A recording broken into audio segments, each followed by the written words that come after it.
At this time, I have the honor to present to you the moral leader of our nation. I have the pleasure to present to you Dr. Martin Luther King, Jr.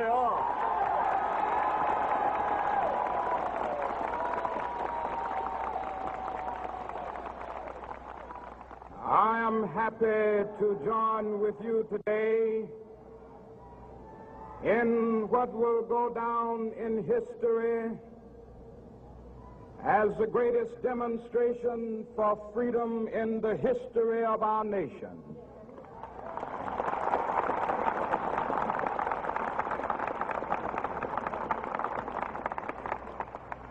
Five score years ago, a great American in whose symbolic shadow we stand today signed the Emancipation Proclamation. This momentous decree came as a great beacon light of hope to millions of Negro slaves who had been seared in the flames of withering injustice. It came as a joyous daybreak to end the long night of their captivity. But 100 years later, the Negro still is not free. 100 years later, the life of the Negro is still sadly crippled by the manacles of segregation and the chains of discrimination. 100 years later, the Negro lives on a lonely island of poverty in the midst of a vast ocean of material prosperity. 100 years later, the Negro is still languished in the corners of American society and finds himself in exile in his own land. And so we've come here today to dramatize a shameful condition. In a sense, we've come to our nation's capital to cash a check. When the architects of our republic wrote the magnificent words of the Constitution and the Declaration of Independence, they were signing a promissory note to which every American was to fall heir. This note was a promise that all men, yes, black men as well as white men, would be guaranteed the unalienable rights of life, liberty, and the pursuit of happiness. It is obvious today that America has defaulted on this promissory note insofar as her citizens of color are concerned. Instead of honoring this sacred obligation, America has given the Negro people a bad check, a check which has come back marked insufficient funds.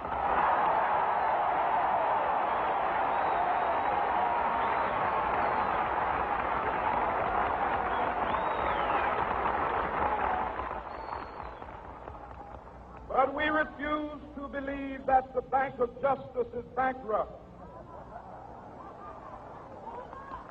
We refuse to believe that there are insufficient funds in the great vaults of opportunity of this nation. So we've come to cash this check, a check that will give us upon demand the riches of freedom and the security of justice.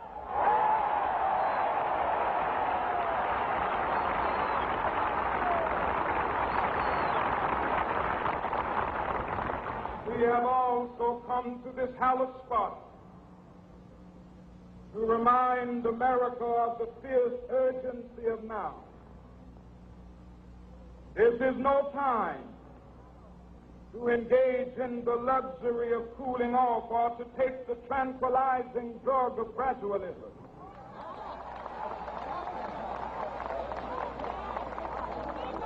Now is the time to make real the promises of democracy.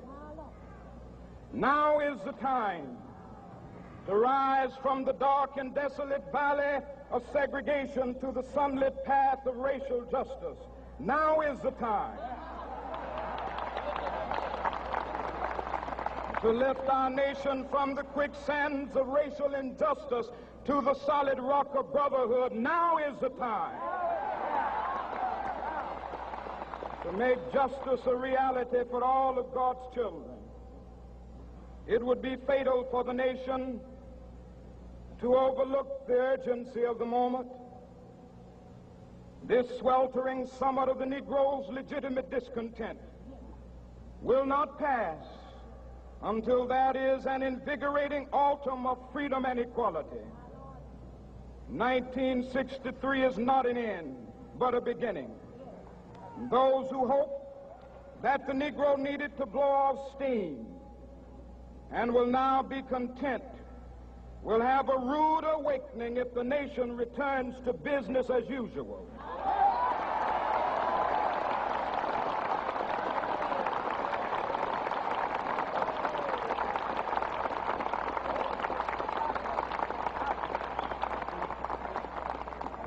There will be neither rest nor tranquility in America until the Negro is granted his citizenship rights. The whirlwinds of revolt will continue to shake the foundations of our nation until the bright day of justice emerges. But that is something that I must say to my people who stand on the warm threshold which leads into the palace of justice. In the process of gaining our rightful place, we must not be guilty of wrongful deeds. Let us not seek to satisfy our thirst for freedom by drinking from the cup of bitterness and hatred.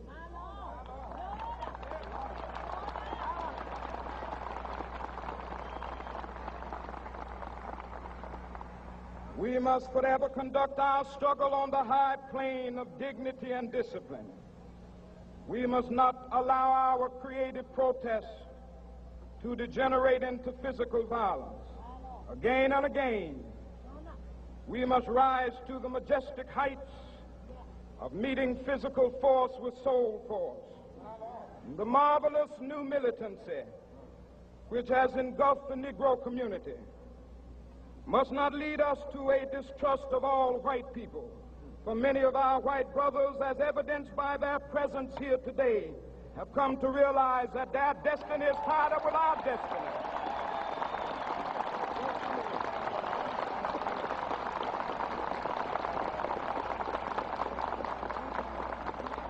And they have come to realize that their freedom is inextricably bound to our freedom.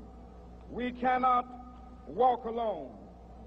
And as we walk, we must make the pledge that we shall always march ahead. We cannot turn back. There are those who are asking the devotees of civil rights, when will you be satisfied? We can never be satisfied as long as the Negro is the victim of the unspeakable horrors of police brutality. We can never be satisfied as long as our body is heavy with the fatigue of travel, cannot gain lodging in the motels of the highways and the hotels of the cities.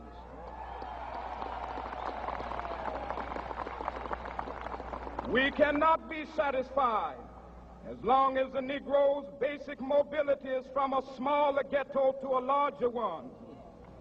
We can never be satisfied as long as our children are stripped of their selfhood and robbed of their dignity by signs stating for whites only.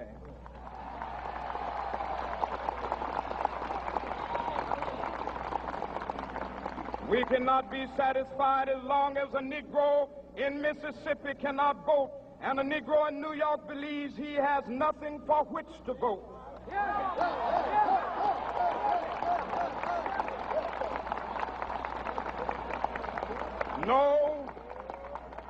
No, we are not satisfied, and we will not be satisfied until justice rolls down like waters and righteousness like a mighty stream.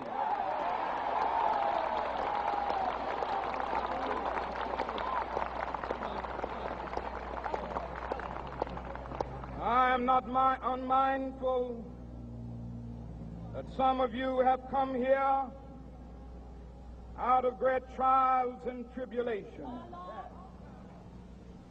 Some of you have come fresh from narrow jail cells. Some of you have come from areas where your quest for freedom left you battered by the storms of persecution and staggered by the winds of police brutality. You have been the veterans of creative suffering.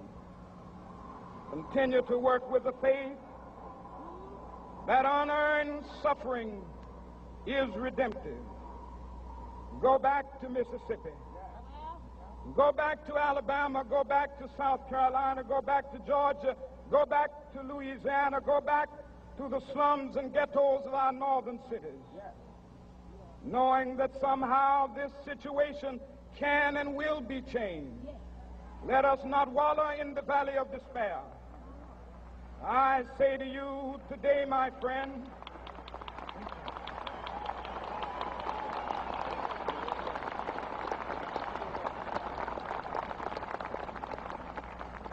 so even though we face the difficulties of today and tomorrow, I still have a dream. It is a dream deeply rooted in the American dream. I have a dream that one day this nation will rise up and live out the true meaning of its creed. We hold these truths to be self-evident, that all men are created equal.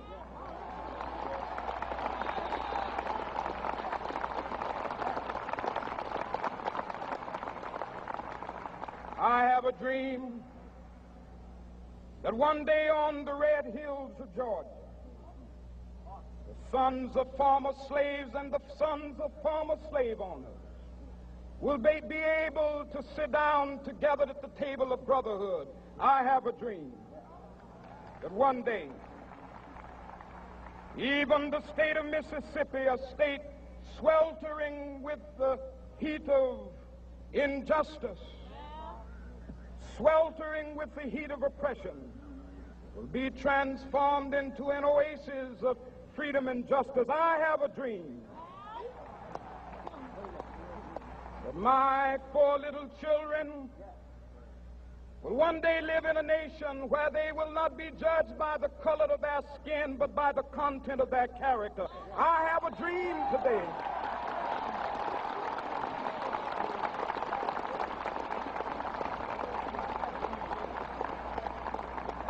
I have a dream that one day down in Alabama, with its vicious racists, with its governor having his lips dripping with the words of interposition and nullification, one day right there in Alabama, little black boys and black girls will be able to join hands with little white boys and white girls as sisters and brothers. I have a dream today